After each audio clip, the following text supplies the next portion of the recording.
parce qu'en plus de Sanofi, tout ça, il y a 33% de l'indice qui est très topiche. Les valeurs du luxe, okay, l'ADS, un certain nombre de valeurs. Donc il n'y a que 33% des valeurs de l'indice qui pourraient créer encore une vague de hausse de 10%. Il faudrait que ces 33%, notamment Peugeot, on va sortir Peugeot qui est à la casse pour en mettre une qui est survalorisée de 40%, enfin qui a pris une valorisation de 40%.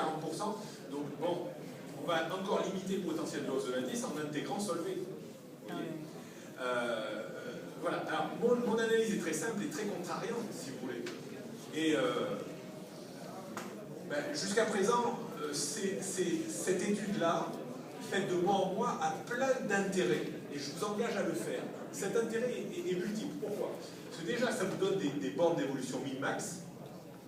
Mais également, d'une étude de 2 mois en 2 mois, l'une sur l'autre, ça vous dit, tiens, est-ce que ces bornes-là ont tendance à se rapprocher l'une de l'autre ou à s'expanser l'une de l'autre? Est-ce que ces bornes ont tendance à se décaler vers le haut ou décaler vers le bas? Si elles se décalent vers le haut, ça veut dire que le marché est progressivement en train d'essayer de se reprendre, alors que si cette étude se décale vers le bas, c'est le contraire. Là, elle a tendance, cet écart depuis 4-6 mois a tendance à rester très stable, à plus ou moins une centaine de points. Donc ça, c'est une première information, en disant, tiens, le marché de taux ondulé n'est peut-être pas terminé. Juste une chose, oui. C'est un système que tu utilises récemment ou c'est un système que tu emploies régulièrement? C'est un système que j'ai en place quasiment maintenant depuis 1 an.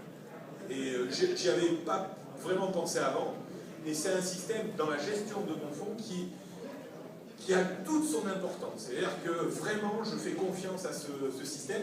Mais alors attention, c'est très objectif. C'est-à-dire que je ne vais pas dire, allez là, à vue de nez, je pense que Alcatel va monter de 15%. C'est avec mes modèles dans lesquels j'ai confiance, ou en simplement lisant le graphique, je dis, tiens, dans la logique de la tendance actuelle, le potentiel min c'est ça, le potentiel max c'est ça. Je ne prends pas des risques considérables à viser des objectifs terribles.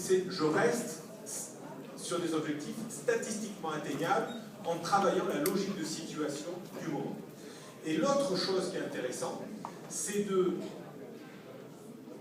voir s'il y a un rétrécissement de ces bornes, ou si elles s'expansent. Si elles se rétrécissent, ça veut dire qu'on est encore plus dans une situation de taux ondulé.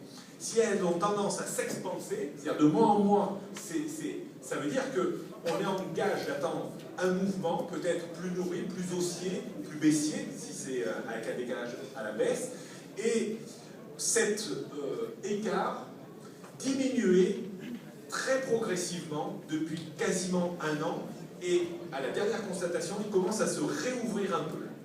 Ça veut simplement dire, à mon idée, que le marché de taux ondulé, à mon avis, est encore à privilégier, mais qu'on est petit à petit en train de trouver quand même des socles, des supports dans les zones 3002, 3000, 2008, qui vont être considérablement compliqués à enfoncer sans des nouvelles vraiment super dramatiques.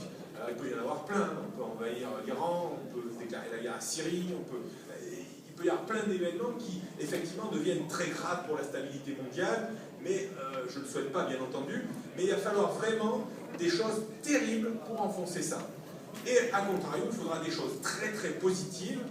Alors là, on a eu une vague avec les banques centrales et tout ça, mais finalement, on se rend compte que ça n'a pas fait bouger les lignes, ces actions fortes. C'est-à-dire qu'on reste toujours, au jour d'aujourd'hui, enfermé dans cette zone.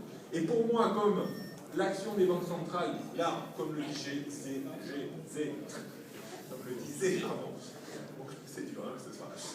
Jérôme, ils ont vraiment mis les moyens, ils ont mis les moyens, ils ont tiré les dernières cartouches, et finalement, en tirant les dernières cartouches, ils n'ont pas permis de faire bouger les lignes. Donc, moi je reste dans mon idée que le marché va évoluer entre cette zone, avec là une constatation purement technique, une très forte zone de support, 2300, 3300. Donc moi clairement au jour d'aujourd'hui je suis contrarié. C'est-à-dire que j'ai tendance à me mettre vendeur à découvert entre 3550 et 3650.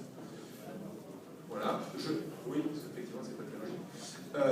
l'idée, c'est que je pense qu'on est capable de revenir dans un espace-temps assez court dans cette zone, mais je ne pense pas, et là c'est par rapport à des modèles techniques, je ne pense pas qu'on soit capable, dans les 2 mois, de revenir sur cette zone. Donc je pense plutôt, moi je travaille au niveau de ma SICAV, je me mets short en haut pour viser un retour dans cette zone, et je reviendrai plutôt à l'achat dans cette zone. Si on enfonce 3002, je couperai mes positions. Si on remonte tranquillement dans cette zone, eh bien je réallégerai, et puis il sera toujours temps de voir dans 2 mois si des lignes ont bougé. Voilà. Voilà un petit peu comment je travaille. C'est presque en simplicité, parce que n'importe qui dans cette salle peut le faire. La seule chose qu'il vous faut, c'est avoir une confiance très forte dans le modèle d'appréciation haussier ou baissier de votre valeur. Donc une petite expérience technique, je dirais, un peu éprouvée depuis quelques années. Voilà, André, mon sentiment. Ok.